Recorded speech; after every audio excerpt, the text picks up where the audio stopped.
Bonjour mes camarades.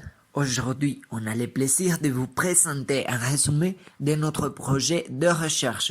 Nous sommes Andrés Guarnizo et Alexandra Montagne, des étudiants de la licence en langues étrangères anglais-français. Allons-y. Cette étude se centre sur l'observation et l'analyse des techniques les plus utilisées par des enseignants pour renforcer la production orale chez les apprenants de niveau B1.1 d'une université publique en Colombie.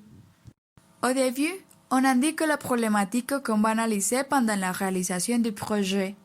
L'étude a comme but principal d'identifier les techniques que les enseignants devraient utilise pour le développement de la production orale en classe et analyser son effectivité. On tente de connaître le rôle que les professeurs jouent dans ce processus d'enseignement. Quels sont les objectifs de notre projet?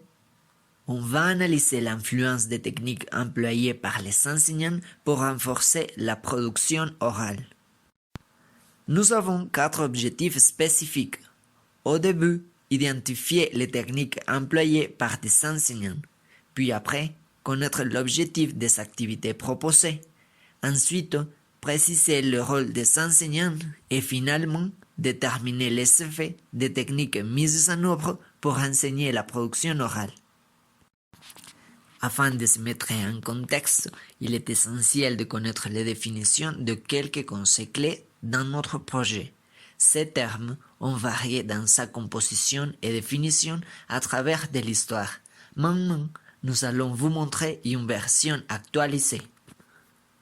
D'une part, l'expression orale selon les cadres communs de référence est une compétence que les apprenants doivent progressivement acquérir qui consiste à s'exprimer dans les situations les plus diverses en français. D'autre part, selon le dictionnaire de didactique du français, une technique est un procédé ou un ensemble de procédés qui est directement lié à un élément particulier du dispositif d'enseignement ou apprentissage. Ensuite, il est convenable de connaître les études préalables par rapport à notre problème de recherche. Entre les techniques pour le développement de la production orale, on peut trouver les jeux de rôle, le théâtre, les débats, etc.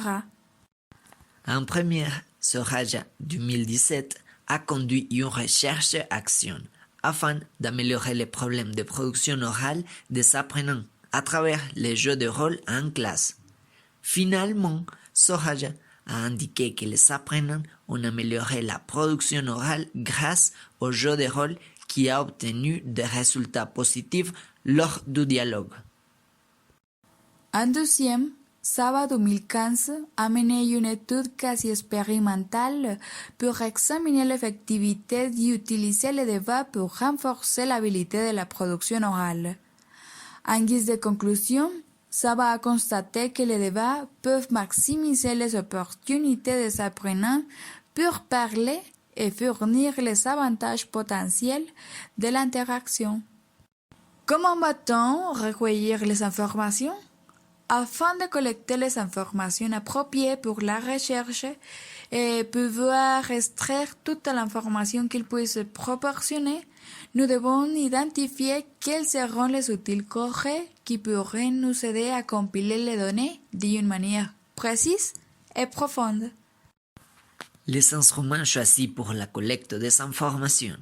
Dans un premier lieu, l'observation directe ou non participante. En deuxième lieu, l'enquête ou questionnaire.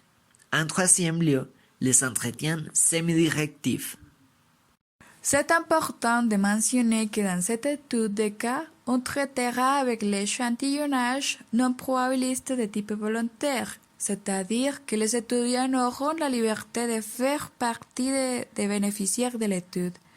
Ce combo, c'est de travailler avec la moitié des apprenants, mais il sera possible qu'ils ne puissent pas. On travaillera avec la quantité d'étudiants ayant la disposition de le faire. Dans un projet, la participation des individus est indispensable afin d'obtenir toute l'information dont les chercheurs ont besoin. Également, l'anonymat des participants au projet est clé, puisqu'on va respecter leur identité. Merci beaucoup, à bientôt.